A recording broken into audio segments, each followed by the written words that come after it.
Okay, good evening, ladies and gentlemen. Good day, depends on where you're coming. Thank you very much for joining our continuous educational series. Thank you very much for coming. I do appreciate that. And I do appreciate our guest speaker today, Dr. Beatrice Leal. Leal, how do I pronounce your last name? Leal. Leal. So I made it. never had success with English last names, but I tried this time. And we're going to talk about very special subject, very niche subject, very obscure and interesting subject, as such as the maps in antiquity, and in particular maps in the region of Eastern Roman Empire, Eastern Byzantine Empire, maps in Jordan, what's today Hashemite Kingdom of Jordan. Before traveling to Jordan, and I read quite a bit, I've heard something, but I never really imagined that maps from such antiquities could even survive until the present day, much less so as to how intricately and how complex they were, and with all the particular message instilled in them. But without taking too much time, I'm passing the mic, and so to say, attention to Beatrice, as this is her specialty, and she's going to talking to us. Beatrice, thank you very much for being with us. Thank you for your time, for knowledge, and we're looking to learn from you today. Thank you. Thank you very much for inviting me. Okay, let's just see if the share screen works. Okay, are you getting a full screen PowerPoint there?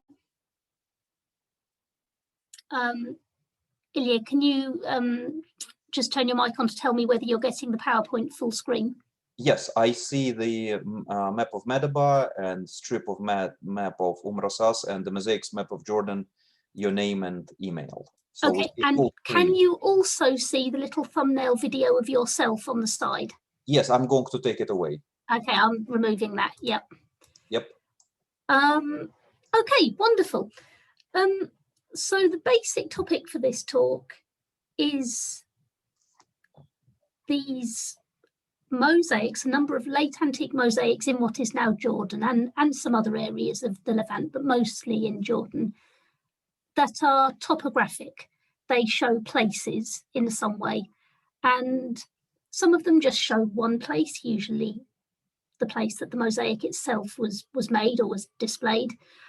Some show sequences of towns, and the most famous, the Madaba Map that you're seeing on the left there, shows the whole landscape of the Holy Land, so settlements, mountain ranges, lakes, you name it. So what I'm going to do over the next maybe 40 minutes is talk about what these mosaics were doing, what their context was, and what they might have meant. But before that, I'm going to start with a brief discussion of kind of what cartography is, and then a run through of some maps in antiquity, because I think Ilya suggested that might be useful, and then I'll focus in on the mosaics themselves, and think about why people might have wanted to decorate buildings with pictures of places. So to start with defining maps, and it's worth briefly thinking about what cartography is, because it isn't totally straightforward.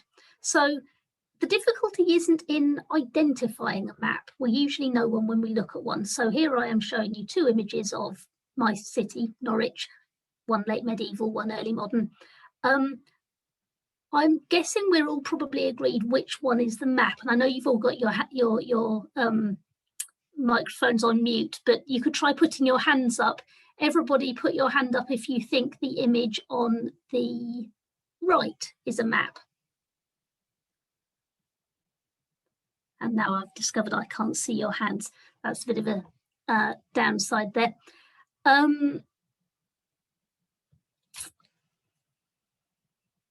Okay, rather than coming out of share screen, I'm going to just assume that you're with the majority view and thinking that probably the image on the left-hand side is the map, which is the name that they commonly go by. But the difficulty is thinking of what the reason is for that definition. What is it that makes the one on the left a map and stops the one on the right from being one? And this is something I've discussed with students in class, and it's actually quite difficult to pin down the answer. So, well, Is it to do with completeness? You know, that William Cunningham's map of Norwich shows all of Norwich, whereas Robert Ladbrokes' painting just shows you a little partial view of the cathedral there and the castle there. But then maps can be very small. Maps can be on the back of an envelope showing how to get from your house to the shop on the corner, and you still recognise it as a map. And one of the common things that comes up is that people think of maps now as things that convey information, that are aimed at telling the viewer something about the world in a way that other images aren't. And with all the connotations of kind of accuracy, scientific precision that come with that. And of course, the ability to use the image to navigate somewhere. That's what we use maps for most often ourselves, you know, on phones or computers or what have you. But historically, that really isn't the main function of them. Very few historical maps appear to have been used to navigate. And even when they were, and they kind of gradually, they increasingly gain that function as you get to the late medieval and early modern period. But even when that is the case, the main running theme of maps is power. It's about showing the world as ordered in a certain way. And that can be that can be social order just as much or even more so than physical order, though obviously they also show how places physically relate to each other. And so maps were often status symbols, and they were often religious statements or both. And a major use of maps was showing who controls or owns an area of land, and about showing the relationships between one bit of land and its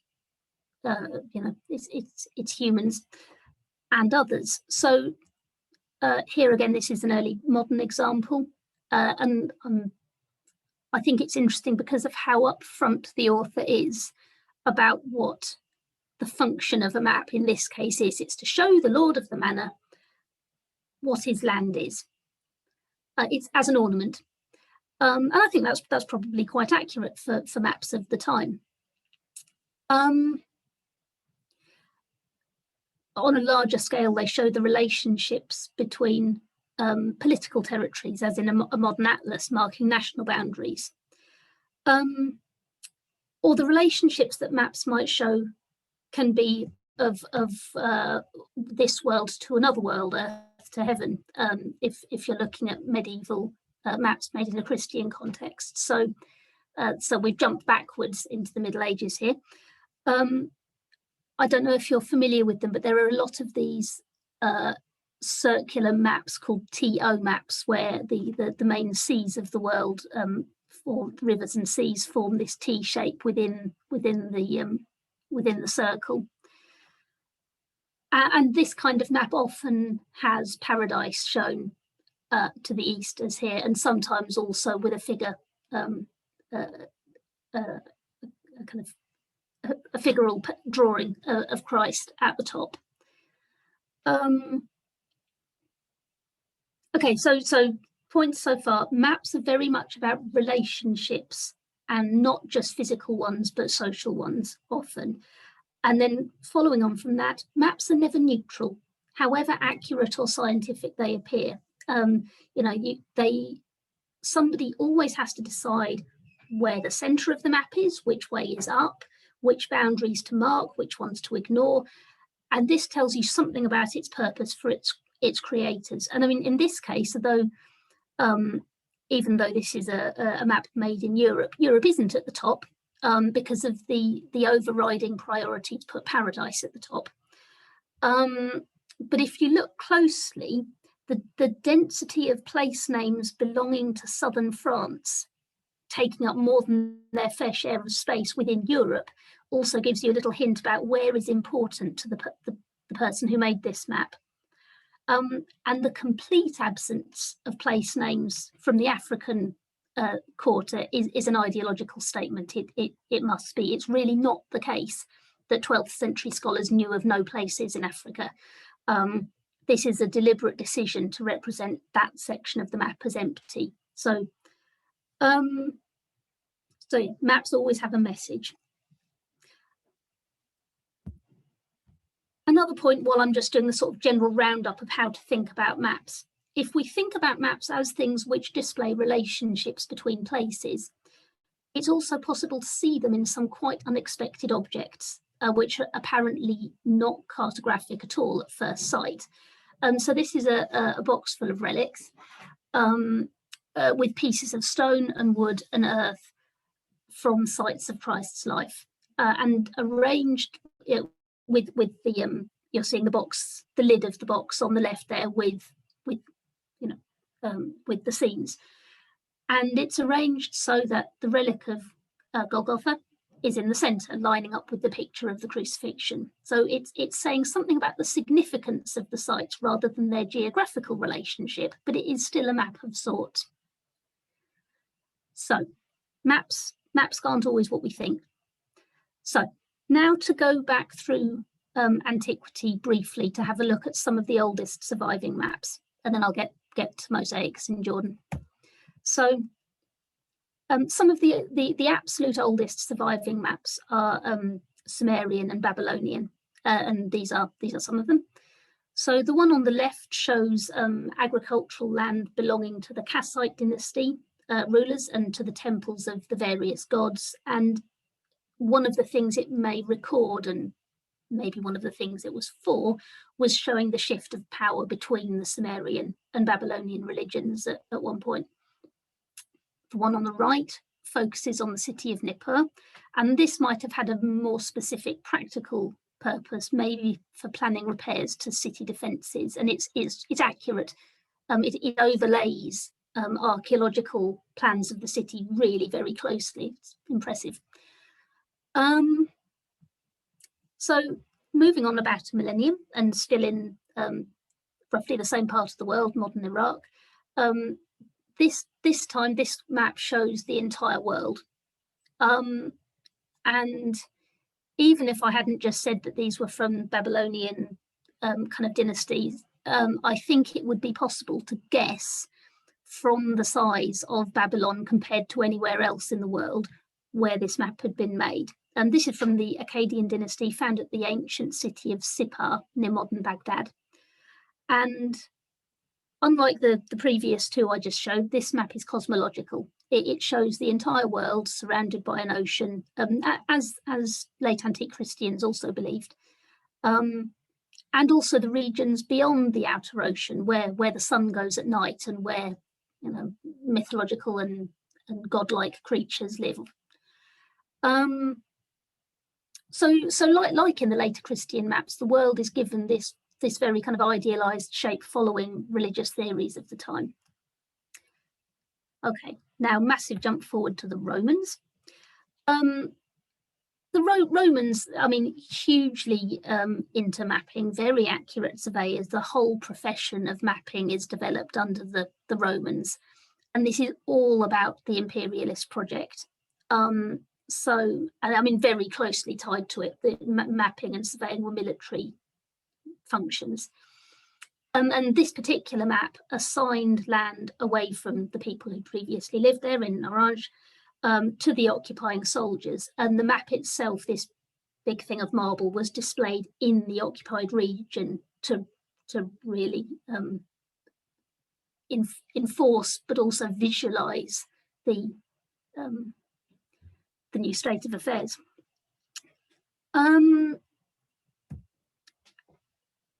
Maps could be used by the Romans as statements at home as well.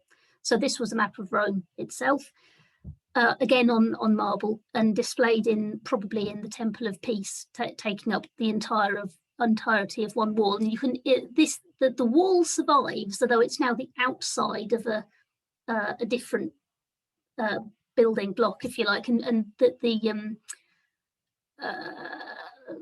historians have been able to piece together how the map fitted by the pinholes that the marble that fixed the marble to the building. It's fascinating. There's a very good website telling you more about this. I advise anyone that's interested to Google it. So the whole message of this map is really showing how ordered and peaceful and wealthy the city is, and also displaying the surveying skills that made Rome the empire it was, that ensured that the city of Rome was stable, ordered, peaceful, and rich. And the idea that if you can map things, then you can control them. So the former Urbis Romae, the map we're looking at now, was early 3rd century. So I don't want to go into too much detail because I think you're probably all quite familiar with the basic kind of steps of early Christian history, but just to mention the main points. So the Emperor Constantine legalized Christianity in the early 4th century, so about a century after this. And then Christianity became the official religion of the Roman Empire by the 380s. And this gets us into what is normally now called late antiquity, so roughly the 4th to 9th centuries. And the main sites I'm going to talk about for the rest of the session are in Jordan. And in this region, the political power for most of late antiquity was the Byzantine Empire, with its capital in Constantinople, way off up to the top left-hand side of the screen. So this is the eastern half of what had been the Roman Empire, and carried on calling itself the Roman Empire. It's just we now call it the Byzantine one. Briefly during the period, this region was occupied by the Sasanian Empire, so that's the one based in what is now Iraq and Iran. And then in the mid-7th century, it becomes part of the early Islamic Caliphate, and then stays so to the end and beyond late antiquity. And it's a wealthy region. So I mean, it's in the Byzantine period, it's not near the center of the empire, but it's a wealthy region in its own right. Trade keeps going there, urbanism keeps going. People repair bits of the cities in a way that they're not doing so much in the former Roman Empire in the West. And then once we're in the early Islamic period, it is the center. So the capital of the Caliphate is Damascus in the Umayyad period. Okay, that is all the kind of lead up. So I'll now go straight into some mosaics. And the PowerPoint's frozen, that's good. Okay, so the Hippolytus Hall. And by the way, if anybody wants to interrupt me at any point to ask things, unmute yourself, stick your hand up or whatever, or Ilya, you can, if you're the only one with your mic on, you can interrupt for other people. Otherwise, I'll just keep talking. So the Hippolytus Hall. This is a reception room, probably in a rich house in Madaba. So the Madaba is there. And you've got, this is, so we're well into the Christian period. The people that owned this house were Christians, undoubtedly, more or less undoubtedly.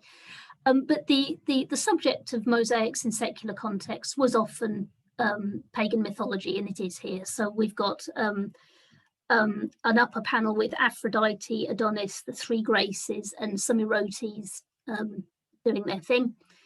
And in the lower panel, which has been damaged by a later wall, we've got Hippolytus and Phaedra, and then just plants and birds and stuff at the bottom end. But the reason why I'm showing it to you is this detail outside the frame at the top, where we have three tyches, the tyches of Rome, Gregoria, and Madaba. So tyche means, tyche means luck, fortune, but it specifically meant the fortune of a city. Any city could have one, every city could have one, and they were shown consistently as women wearing mural crowns, means crowns made of walls, and usually carrying cornucopia or baskets, as here, to show the richness of the land, holding something with fruit or flowers or what have you coming out of it. So it's a bit of a mystery, this one. I mean, Rome, fairly straightforward, but Rome could either mean Constantinople being the new Rome, or it could mean real Rome, but real Rome's quite a long way from Madaba. Gregoria, no one knows where it is at all. There isn't a place called Gregoria. One suggestion is that Gregoria meant Antioch because there was a 6th century patriarch called Gregorius who was quite well known, but to be honest, that doesn't sound particularly convincing. Somebody else has suggested that maybe Gregoria was the name of the patron of the mosaic. Also not terribly convincing, I don't think. And another author has noted that Rome was also the Greek word for strength, and that Gregoria also meant, as well as potentially being a name, also meant vigilance.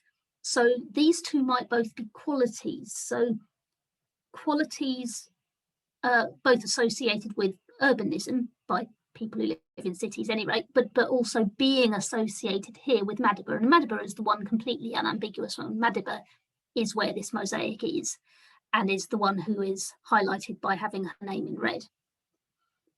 So it's, I mean, not a map, but a topographical image, and one that really emphasizes the importance of the hometown. Okay, so Church of the Lions, and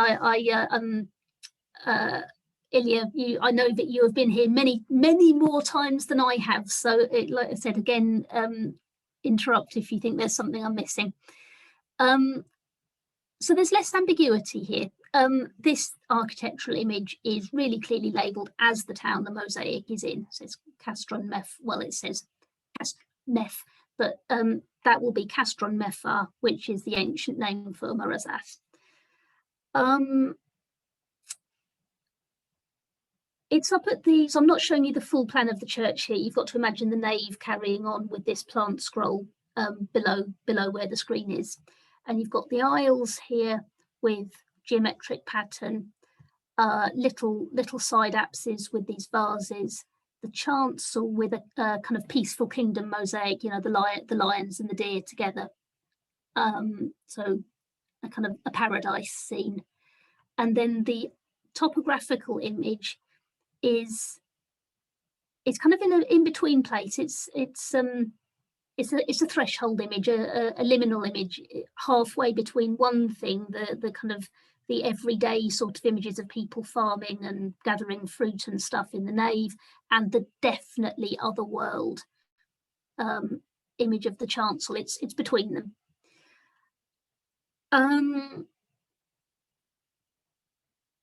And I've lost the thread of what I was saying. Hang on while I stare at my notes. Oh yes, of course. Right. So the panel, it's between the, can you see here there's a square bit of column base, another square bit of column base. So this is in an intercolumniation. It fills the space between underneath the arch. The opposite space on the other side of the nave now has this geometric pattern, but we know that some of the geometric mosaic in the church was added at a later stage when images of people were out of fashion, particularly images of people.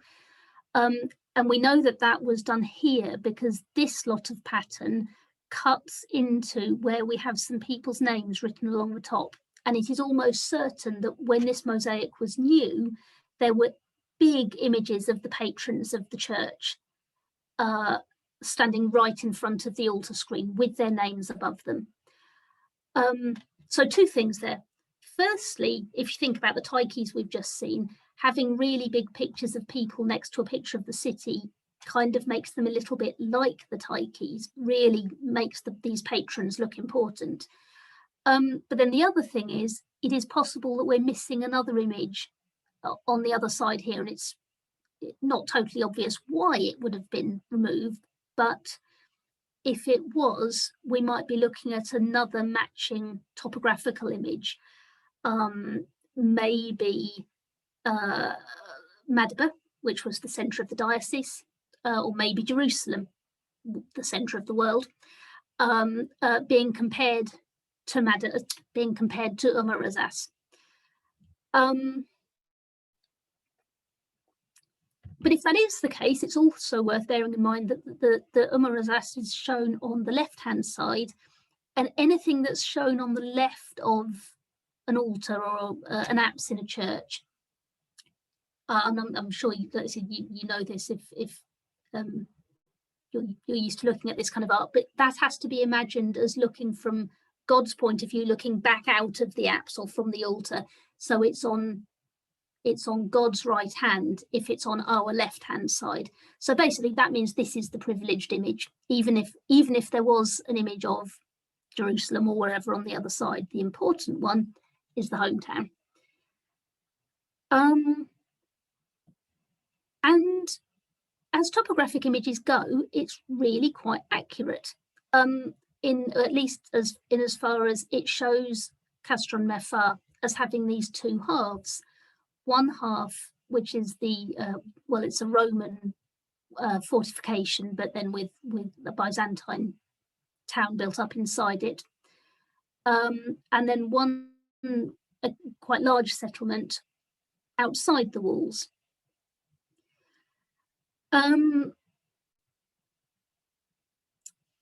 It's accurate in the basic shape of the city. The interesting or impossible really question is whether that accuracy extends to the details. You know, in the actual plan of the city, the church itself that we're looking at is there. Now, does that mean that one of these churches, one of these buildings here, maybe that one there because it's quite big, is that the Church of the Lions? There is nothing that shows you that the designers of the mosaic wanted to make that clear. We really can't say, but it's left possible, I suppose, is the most we can say. And the other thing is, what is this column?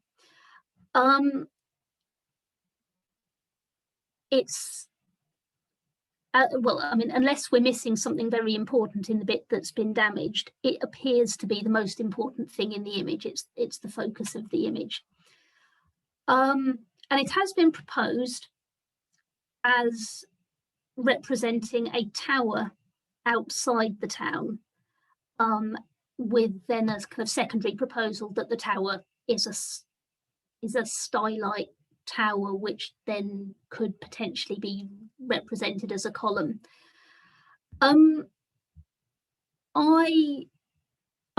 It's a fascinating thing, this tower, and I would like to know more about it, but I'm gonna suggest that it is really quite unlikely that that's what the mosaic is representing. Given the accuracy, more or less, we have in how the settlement was represented, the tower really isn't in Umarasas at all. It seems quite close if you're doing it by car, but from the point of view of the late antique settlement, I'm not sure it would even have been considered as being in the same place. And it's also very definitely a tower. And in other 6th century mosaics in the same town, we have images of towers. It's something that they had a visual convention for representing. And I think if they show a column, they probably mean a column. So leaving aside the complete mystery of what this column is, but thinking about how maps work to show relationships between places, we can probably say a bit more about what the designers were doing here.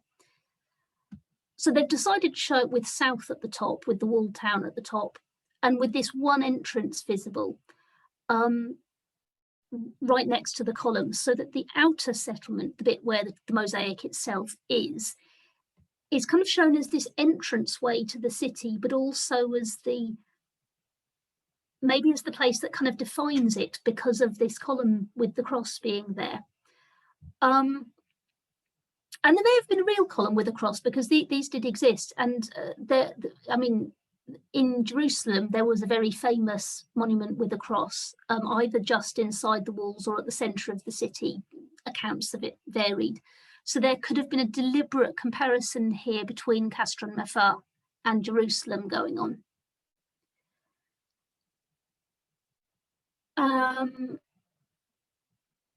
Yeah, well, we can come back to this if anyone has any questions. So, but I'm Going to leave accurate topography aside now for a minute and move on to another kind of sort of map-like image. So other kinds of topographic mosaic were deliberately exotic rather than local. And particularly this was the case with images of Egyptian cities. And occasionally Egypt was shown as a single city, as here in this Palestinian mosaic. And well, it partly signifies the place, but it's partly more to do with qualities. Egypt, because of the Nile, was known as the ultimate rich, fertile, flourishing place. It was a way of, it was a kind of way of summing up all the good things in the world to show a Nilotic landscape. And of course, for the Christians, the Nile was one of the rivers of paradise. And this comes out partly from the Roman habit of using Egyptianizing motifs to signify any exotic faraway place, kind of like early modern Europeans used Chinese and Japanese motifs. And then this is added to by the fact that the Nile is one of the rivers of paradise. And sometimes you get named cities, real cities. So these two are from St. John the Baptist in Jerash, so Alexandria, and well, could be Memphis, could be a number of other cities. And these were placed around the ambulatory. So I mean, there were probably more river kind of motifs around the edge. So you've got to imagine that anyone walking around the ambulatory of this church is kind of walking around the Nile with its cities, and you can see that they are actually shown people walking around it.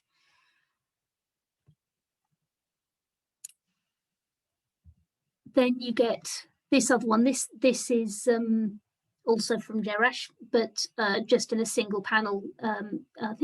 I think in front of the chancel. I can't quite remember. But it's somewhere in the nave with the pharos.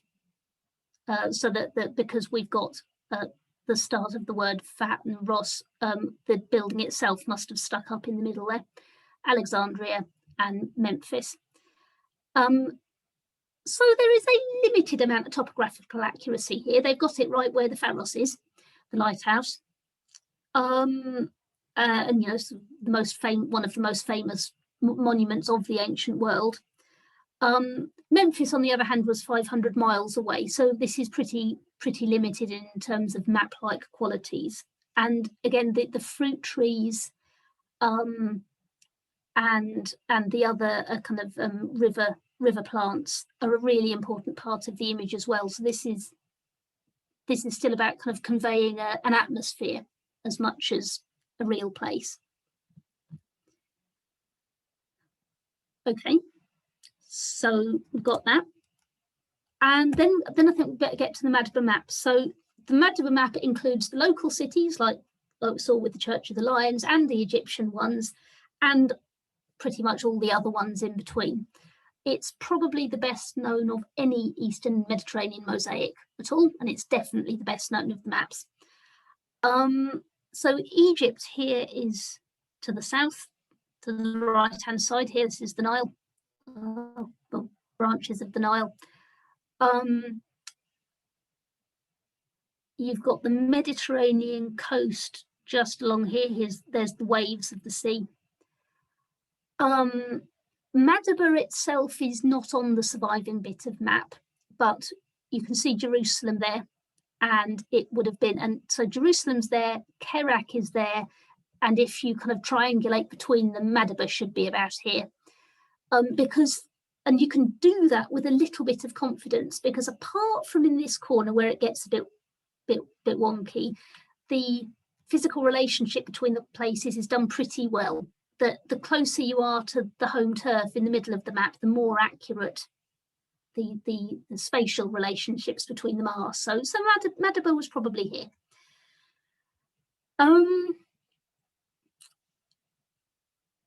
So there's an awful lot to say about this map, and I'm not going to say all of it, but it's worth just emphasising how completely unique it is. I mean, one of the main things that makes it unique is the amount of information it contains. You know, I wrote it down somewhere, more than 150 inscriptions, and this is practically unheard of in a mosaic from this period, and really kind of in any period. So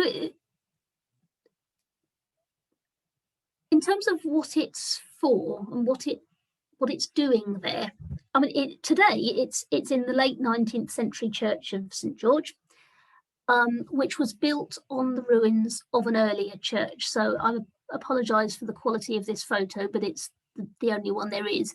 You can just make out, I reckon, the curve of the apse there, and perhaps some, well, either wall or column bases, maybe some more column bases. Definitely the curve of the apse. But so the church, when St. George was built in the late 19th century, the architects they already knew that there was an earlier church on that site, and they excavated it in order to build the new one exactly on the footprint of the older one. So they uncovered this one kind of back down to the ground and then built it back up again in the same shape. And the mosaic was found while they were doing this. And today, as it is in a church, the mosaic is seen and is well, has Christian significance. It has it because it's given it. People come there to see it as a map of the Holy Land, and see it perhaps as a map of the pilgrimage sites. And it's also sometimes talked about as a way for visitors to the church to carry out a metaphorical pilgrimage within the one building. But I'm going to argue that that's not what it originally was. And that's partly because of its unusual features as a mosaic. So like I said, the number of inscriptions is extremely unusual. The large red ones give they name the lots, the territories of the tribes of Israel. So here we've got the lot of Dan and the lot of Simeon.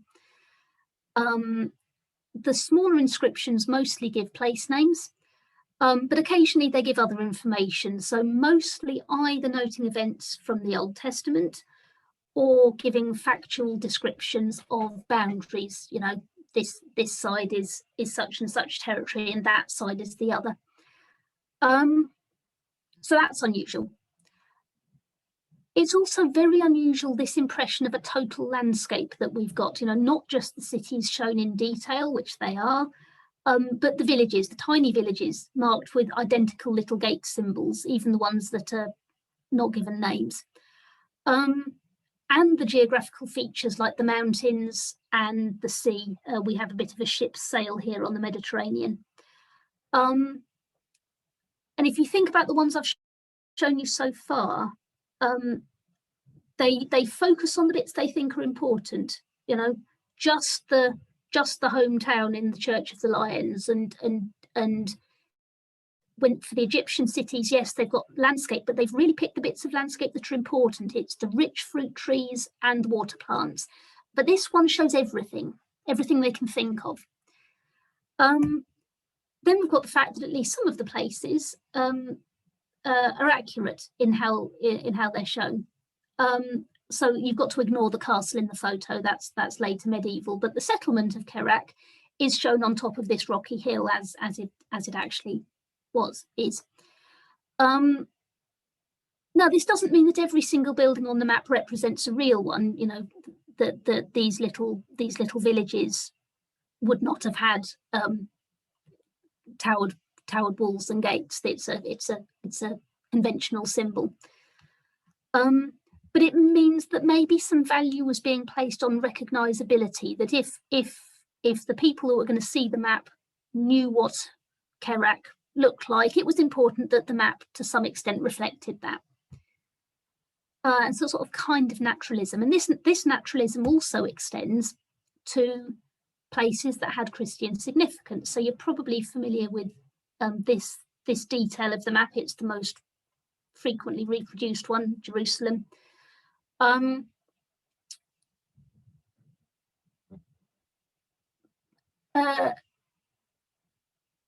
Sorry, lost the thread for a second. Yeah, so it's shown as a large, important walled city, as it was, and with its main feature as a colonnaded street, interestingly as well. Even though there are definitely church buildings represented, the kind of defining feature of the city is the colonnaded street. But Bethlehem is shown as this very small village, again, as it was. And I've shown you, if you look at the size of the white tesserae here, I've tried to get them roughly comparable in size. They've shown the relationship, both in terms of geography, you know, where they are on the floor in relation to each other, but also their relative size, kind of right. And this is really unusual. There are quite a lot of images in late antiquity, some from the Eastern Mediterranean, more survive in the West, that show Jerusalem and Bethlehem together, but they show them as equal walled cities because the priority on the mosaicists, on the designer's point of view, was to emphasize their symbolic importance, say, you know, birth and the resurrection of Christ, the kind of bookmarks of the incarnation. These are very symbolically important places, and so they completely ignored the fact that Bethlehem was a tiddly little village and showed it as equal to Jerusalem. And this is the normal way that you see the two places represented at this time. And so to have one that goes for the naturalistic approach is really unusual. And I think that put together, some of these oddities really call into question whether this was made for a church at all. I mean, yes, it shows the places of the Holy Land. Looked at in another light, it also just shows the places of the locally known world. It has one very oblique reference to Christ, not by name. But otherwise, it is pretty thin on the kind of theological content. And it shows lots of places that have no religious significance or no recorded significance. I won't go into too much more detail here, but the map also doesn't fit very well in the church building physically. This edge goes right up to the modern wall. There's no room for a border. And it's also cut into by the piers. That this hole here is where one of the piers of the church goes, and that's not a bit of modern vandalism. That's how the previous church under the new one was built as well. And remember, I said the current church was built exactly over the walls of the earlier one. Well, some archaeologists at the time, back in the 1800s, noted some bits of mosaic outside the walls of the Byzantine church. And they also recorded local Madabans saying that they'd seen other bits even further out. Well, these were mostly ignored. But you know, if taken seriously, my suggestion is that there was a third building, an earlier one. So we've got the current church, we've got the earlier church it was built on top of. Then I think we've got an earlier building, shaped differently, wider, and not an east-west nave, but a north-south hall. And this would have enough space to incorporate all the recorded bits of mosaic. And so that the map was originally made for this building. And if you include, so this is the earliest phase as I'm proposing it, and this is the shape of the church as it is now with the surviving bits of map. But including all the places that eyewitnesses claim to have seen, the map really could have included all the known places of the world for a 6th century audience. And Madaba, like I said, would have been in the centre. East of Madaba, there really isn't very much to show for quite a long way. In reality, there's a lot of kind of steppe desert if you head much east of there. So there could have easily been an empty space for a kind of human focus of the hall, whatever that was. And it's worth bearing in mind how, like I said, maps could be used as status symbols. So, Roman emperors and Sasanian shahs had maps as decorations in their throne rooms. Charlemagne commissioned maps to have on gold and silver tables in his palaces. Later, so did King Roger of Sicily. The Alidrisi map, that was on a silver table in his palace. So a map would really be a fitting decoration for a secular hall. The number of inscriptions will also fit better with an elite literate audience in mind, rather than your average late antique congregation. So I mean, maybe we're talking about a courtroom, maybe we're talking about a governor's hall, maybe it's private ostentation, but some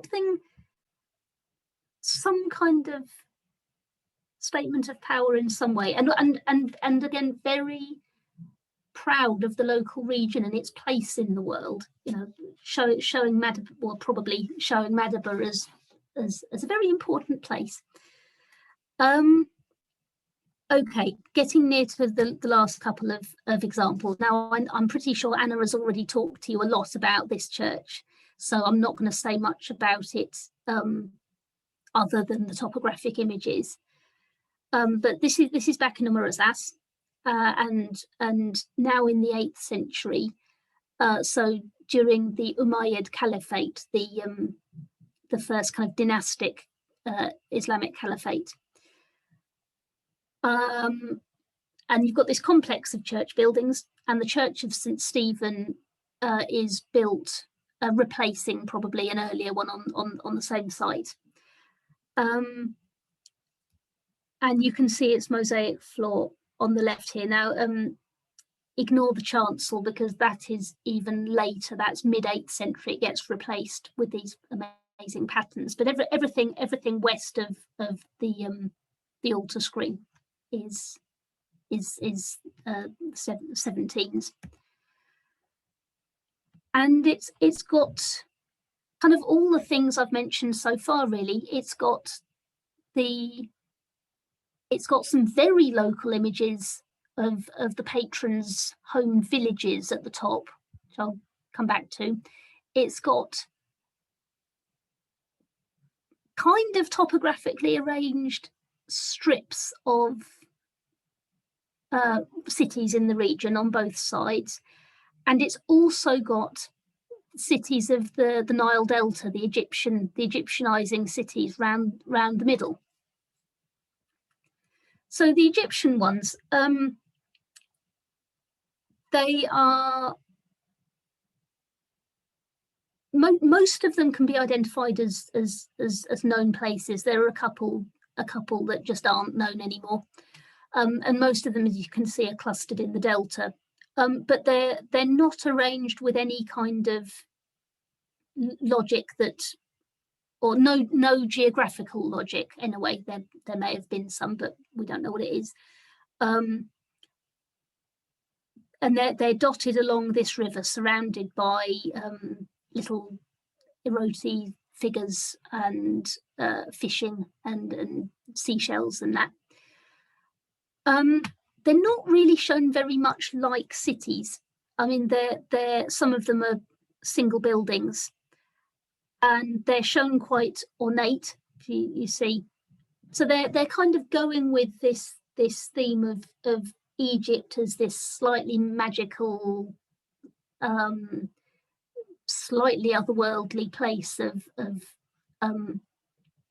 water and growing things and fish.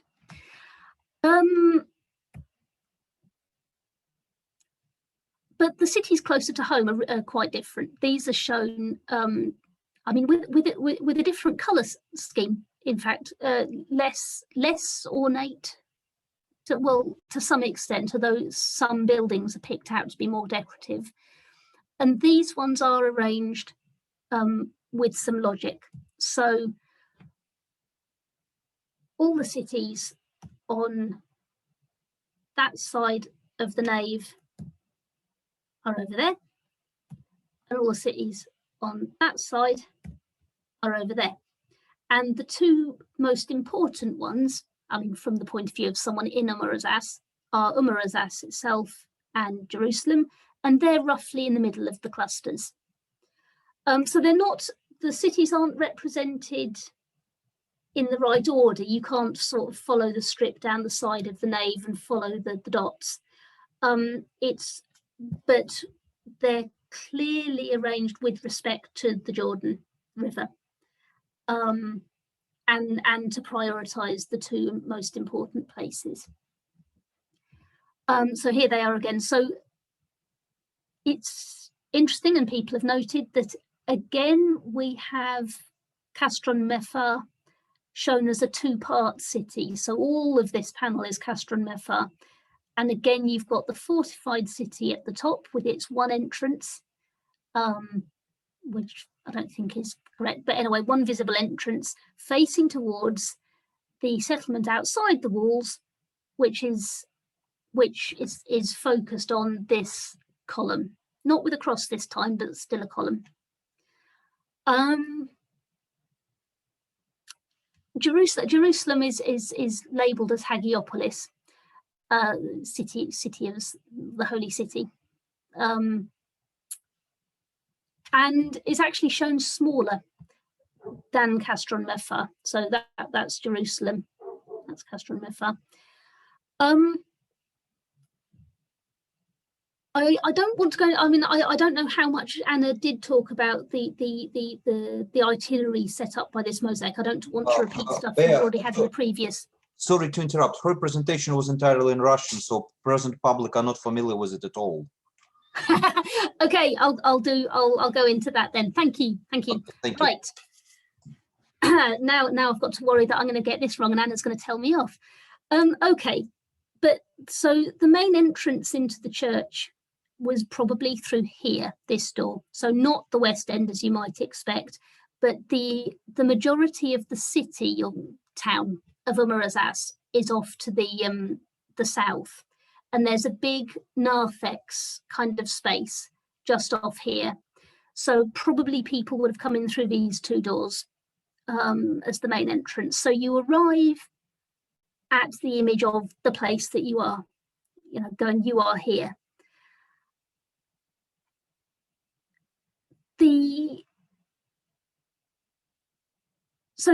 We've already got something interesting going on in that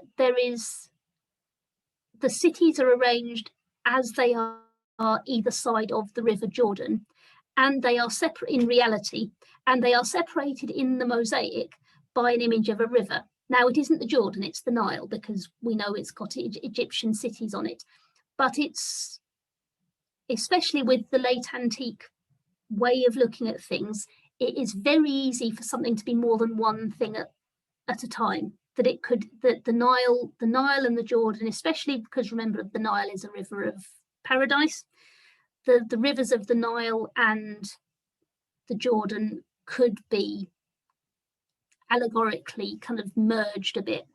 And you also, if you think about the baptismal significance of the Jordan, there is also a stag drinking shown in the mosaic here at the bottom, which was one of the widely used symbols for baptism. So we've already got some kind of symbolism going on in the act of crossing the nave. You're walking through the Jordan by walking across the nave.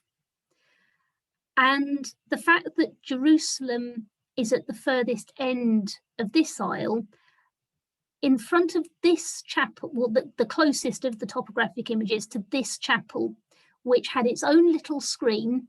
These blobs here represent the remains of the screen and had its own little apse. This is probably where the relics were, where some relics that the church held were. And it's possible to see these cities as really telling the visitor to the church what to do, as saying, you are going on a pilgrimage. You come in here and you start at home and you go there and you cross the Jordan and you go around there and you finish at the holy city, and there are the relics.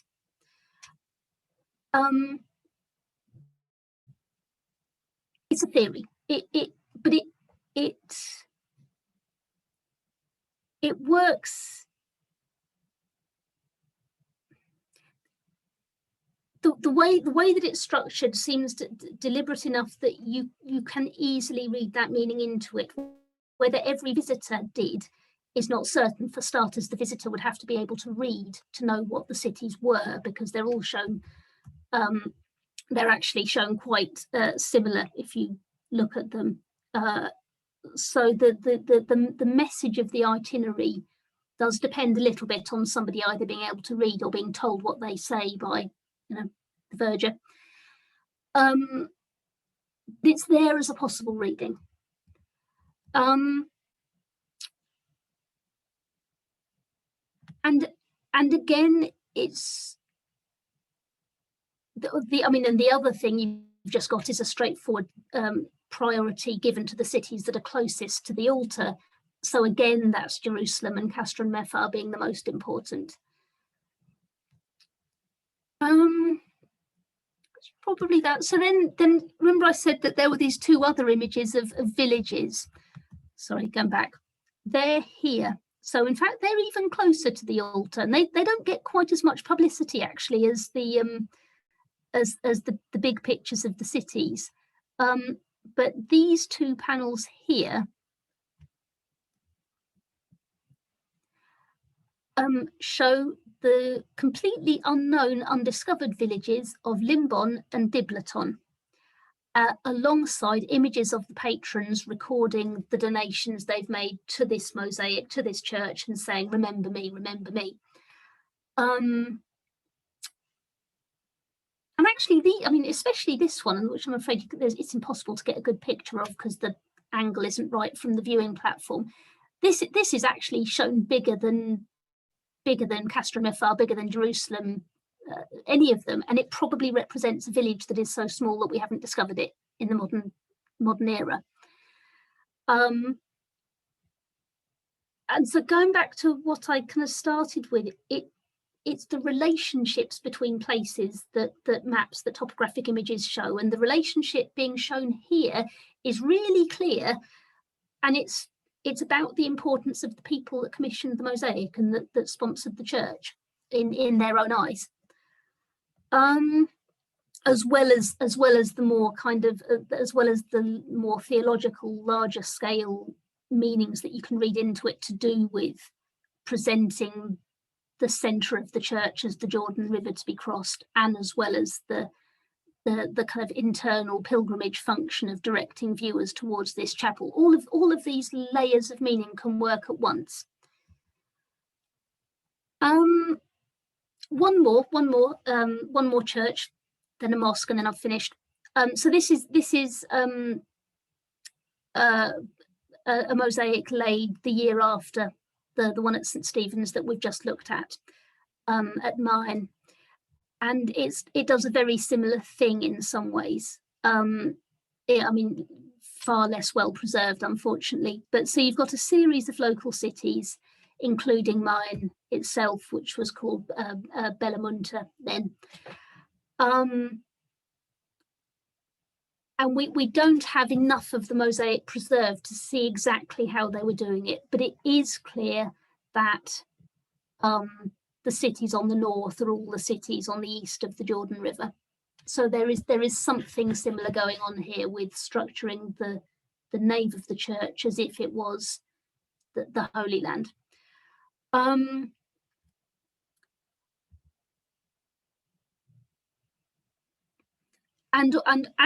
also combined with the same kind of imagery that we were seeing in the Nilotic mosaics, with alternating the cities with these rich fruit trees, though I think not with a river, not with any river imagery in this case.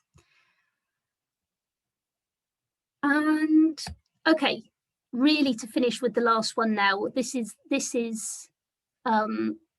the same period. This is a mosaic finished about 4 years earlier in the Great Mosque of Damascus. And it's just worth, this is not usually considered as any kind of map now, but it's worth thinking about the fact that it was seen in that way in the Middle Ages. That it has the same kind of elements. It has these clusters of buildings along a river with the trees, and medieval viewers, not late antique ones, not ones from when the mosque was built, as far as we know, but later medieval viewers swore blind that they could see all the cities of the world, or possibly all the cities of the Caliphate, in these mosaics. And I think that's definitely one of the possibilities to be open to of what it was even meant to mean at the start, or at least one of the things that it enabled people to take from it.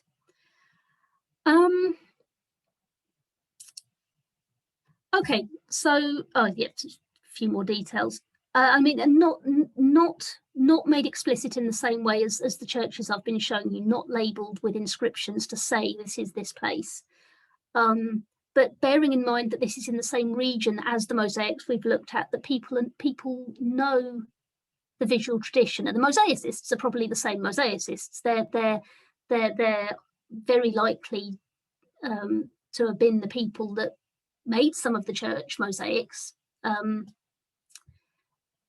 it was a way that people were used to seeing pictures of landscapes. They were used to thinking of them in topographic terms, because this, given the number that we have just from quite a small area in Jordan that survive, and thinking about how many mosaic floors do not survive, this was obviously quite a fashion in the region. So even without the labels, I think it's possible that this is one of the ways people would have seen a mosaic like this. Okay, now to wrap up. So the purpose of the mosaic maps. So, well, not the same purpose for them all, not by a long way. Lots of purposes, and sometimes more than one, even within one floor.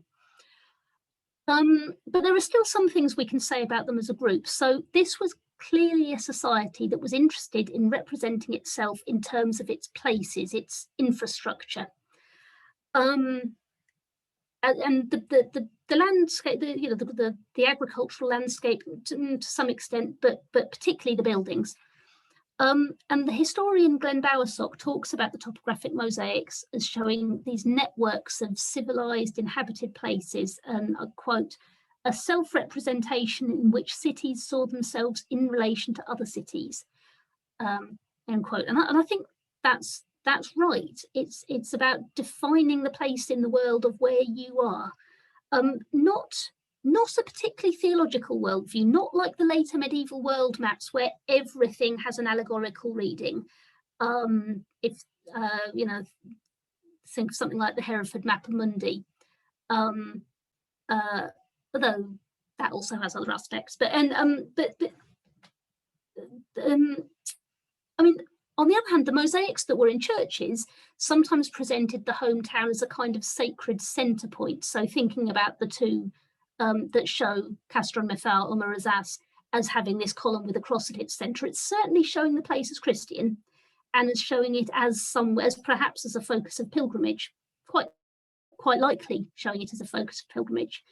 And the Egyptian cities in churches could represent the Nile as one of the rivers of paradise, bringing the riches of paradise into the world. So the maps were open to symbolic interpretation. And some were structured into itineraries. So like at St. Stephen's, they could direct the behaviour of worshippers, perhaps in this case towards a particular shrine within the church. But that wasn't always the main message. The images are also about celebrating the places people lived and commemorating the individual patrons in the process, and kind of displaying urban or small town pride. And if maps are about showing relationships between places, the patrons of these mosaics were really quite confident about their place at the centre of the world. And I will stop there.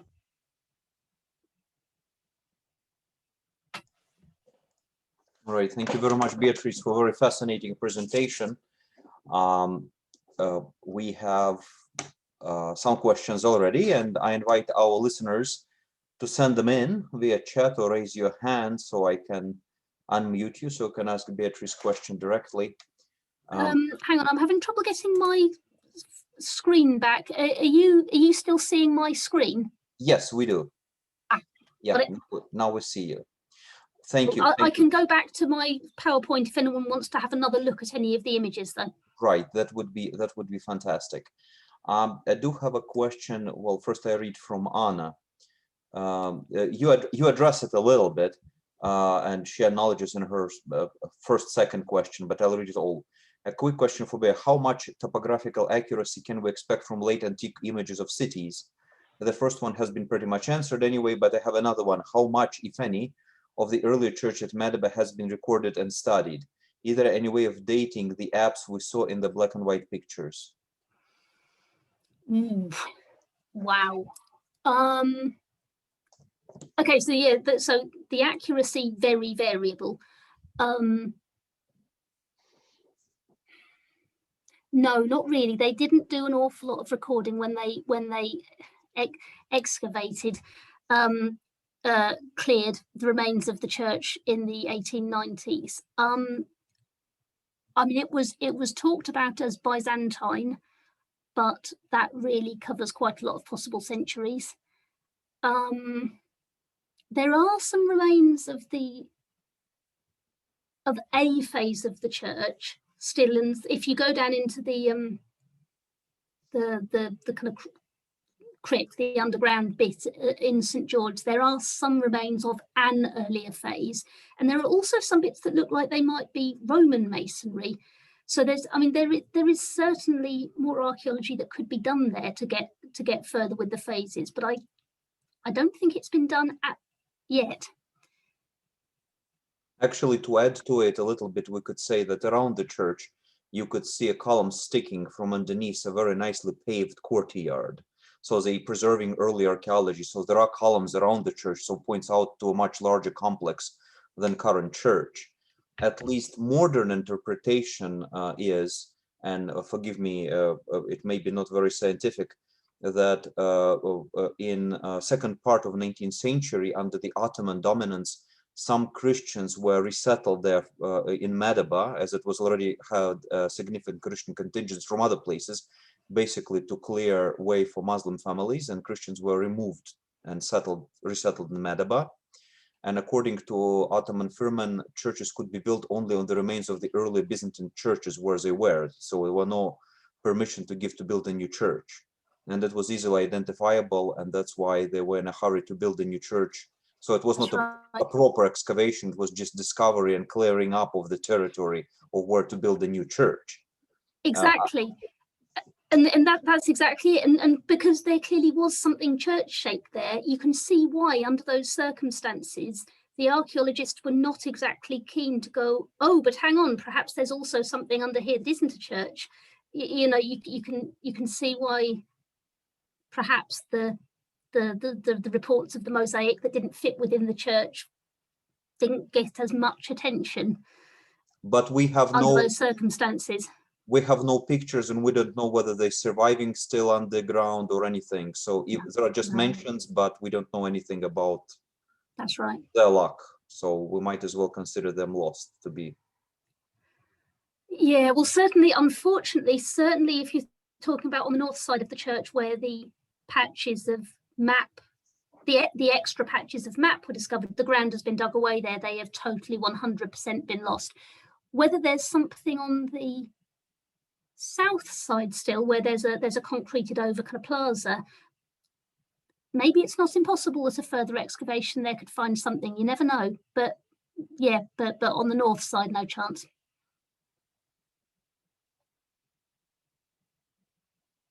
You're on mute.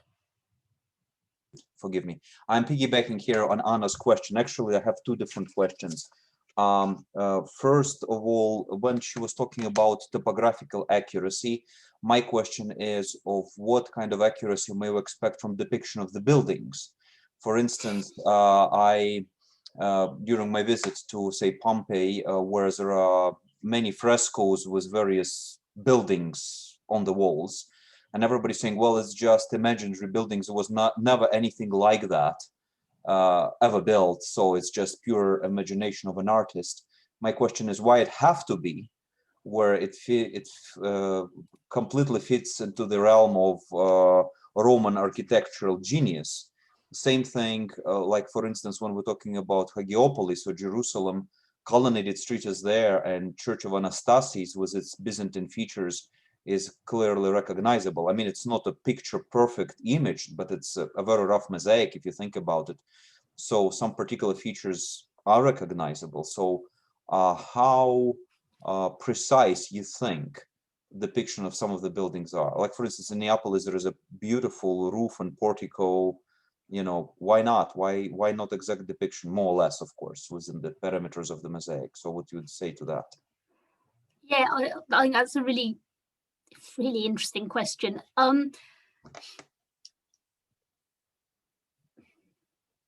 it varies from mosaic to mosaic. Sometimes they're clearly more interested in accurate representation than in others. You know, in the Madaba Map, we're getting a higher level of accuracy than, say, for some of the mosaics I showed, where there's just a generic city with the name Alexandria above it, where I think we can say the accuracy is pretty low. Except then when you remember that the showing the lighthouse there, but by Alexandria. So I think where there are features of a city that the viewers absolutely expect to see, then the mosaicist will include it. And something like that might include the column for Castron Mefa. Most of the buildings are quite generic types. Look at how many times this kind of basilica type appears, all much the same. Now, all of these cities are bishoprics. Yes, they certainly all have basilicas, probably more than one each. So if we're saying accuracy in the fact that, well, the mosaicist meant it to be that basilica, and it's accurate that it exists, and the audience all know that there is a church there, well, it's not accuracy in the same way as saying that we now know what that building looks like, but it's a visual link between, it's a visual link to what the viewer knows is already there. Like I said, this all depends on the viewer being able to read the inscription. So various people have said that this little structure in Jerusalem must represent the Holy Sepulchre. You know, it's got these 3 columns and a little pointy roof. And yes, it does look like the images you get of the Holy Sepulchre on pilgrim ampullae, etc.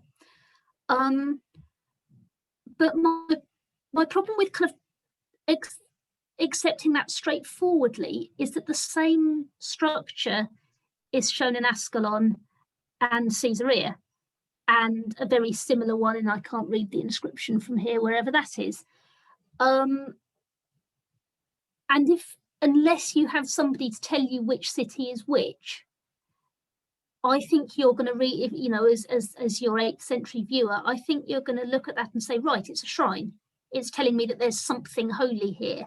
I don't think the level of accuracy we're getting actually allows you to distinguish between that shrine and that one by the visual clues alone. I mean, by the visual clues alone, I'd say this one was more important because it's bigger and the roof is more decorated, whereas that one's kind of tiddly.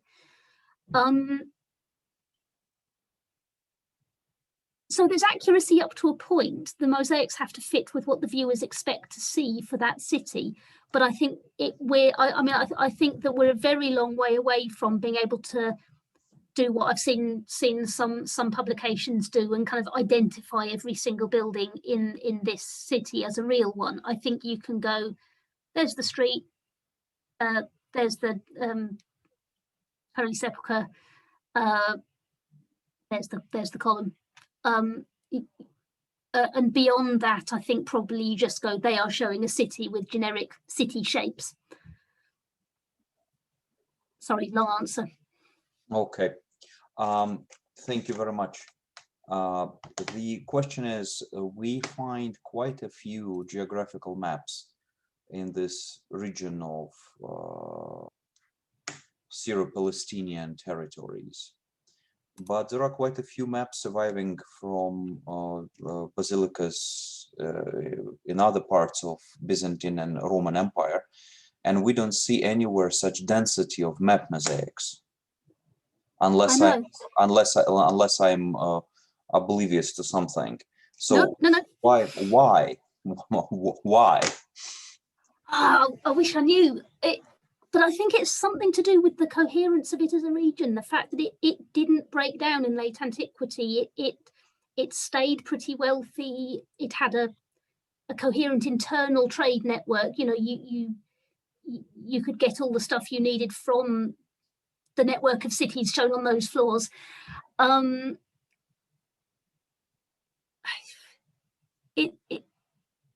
mean, it's some kind. It seems to me almost like a statement of political confidence that despite not being at the centre of the empire, this was a place that kind of saw itself as important. And I don't know why you don't get that so much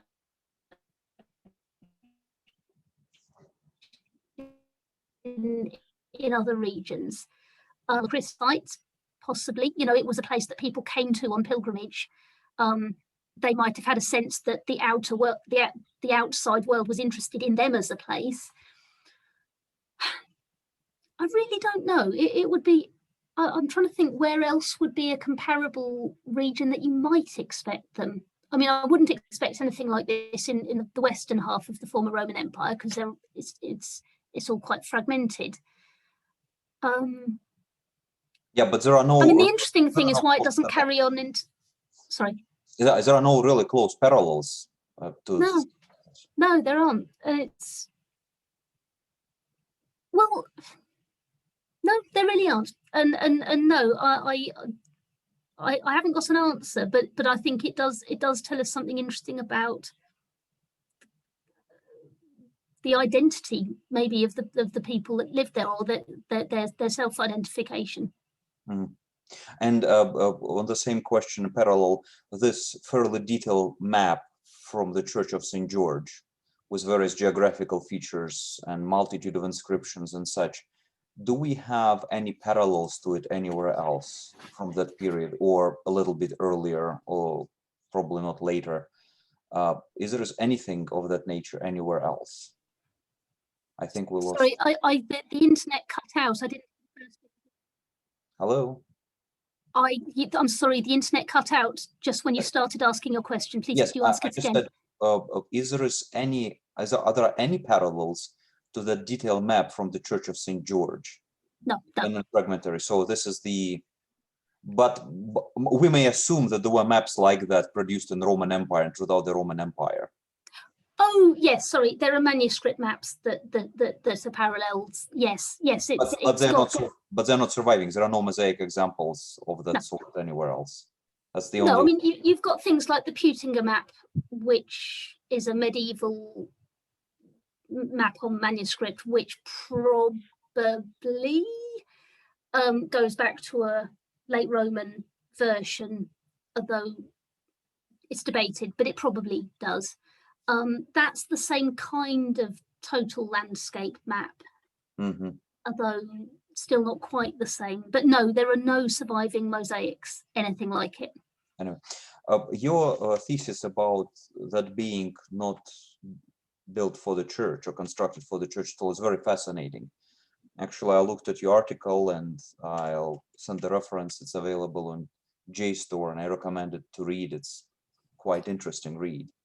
But could you please tell, maybe if we can go to your presentation where you show the layout or proposed layout of the building. If it's Is it sharing screen again? Yes. Good. Right. Do you want that? Number 28. Number 28. Yes, that's this one.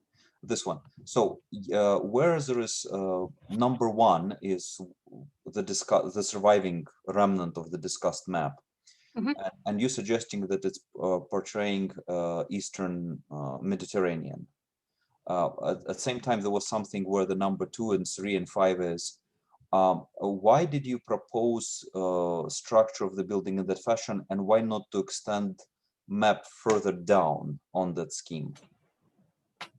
Oh, so the surviving walls are, I'm more or less following the walls as they were recorded by the 19th century archaeologists.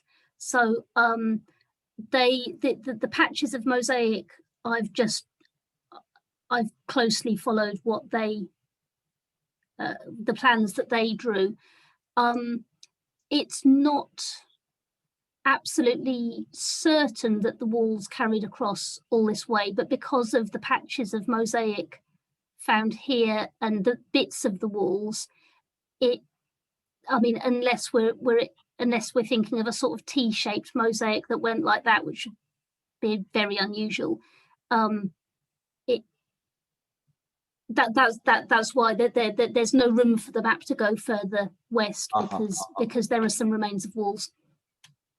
And whatever were mosaics 2 and 3, whether they were geographical or just decorative or figurative, we just simply do not know. No, we know that. So what I've put in the key yes, is from the archaeologists. Yeah. Well, we don't know what number 5 was. Mm-hmm. Okay. So yeah, so these patches still exist. This is a bit of Lebanon, which is still there. It's there, and that is the bit found, the bit of the map found outside the current walls of the church. So it would be there, which, like I said, the ground has been dug away. Now there is nothing here. Mm-hmm. Okay. Well, thank you. That's very interesting. We do have a question. Next one. Thank you very much for a very interesting and rich presentation. I'm interested in the columns that are presented in some mosaic fragments. Were they just a parts of the city architecture, or they had specific and symbolic meaning? Almost certainly symbolic meaning. So there were columns that were associated with particular miraculous events. So there was the column of the flagellation there in Jerusalem. There was another column that was meant to mark the spot where the true cross was found by Helena. There were a couple of columns with sort of supernatural associations in Constantinople. That there was one in Lydda. I mean, having columns either with crosses on top or just columns, which kind of had miracles or particular saints or particular events associated with them, seems to have been quite common. So that's why I think it's quite likely that the ones at Castra and Mefar really do represent columns that the town probably had one of its own, and with its own stories attached to it that we just don't know anymore. I mean, columns also had huge symbolic. Columns were allegories of Christ and of the apostles. There are many texts that talk about the apostles as being columns and Christ as being a column. And there are artworks.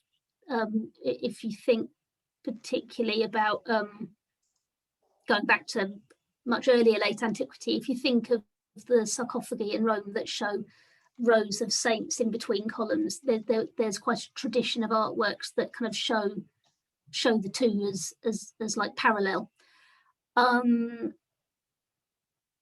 what was I going to say? There's one more thing I missed there. No, it's gone.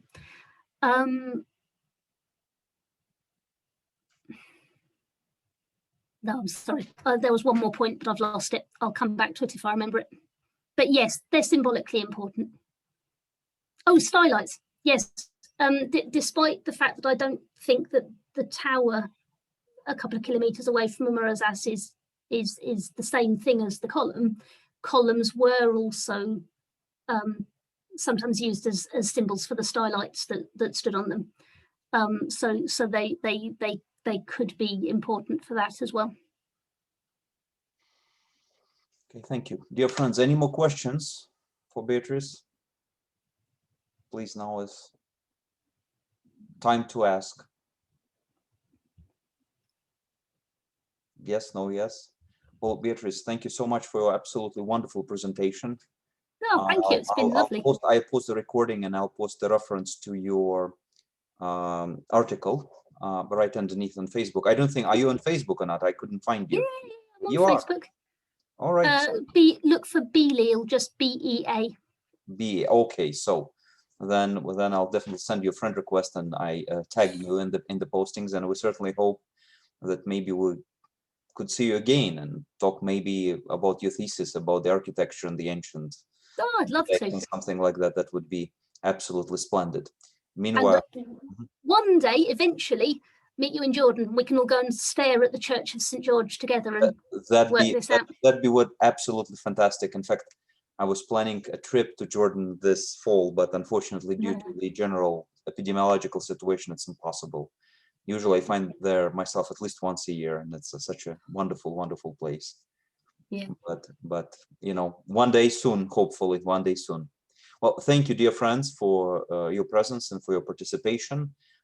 We have some more lectures coming. We have 2 lectures confirmed for 22nd and 29th of July. But I'm sure there's going to be something behind it. You know, summer we get a little lax and people are traveling despite all the limitations and such. But we're definitely going to continue with our lectures. And thank you very much, you all. And Bear, thank you for being here and a wonderful presentation, answering the question.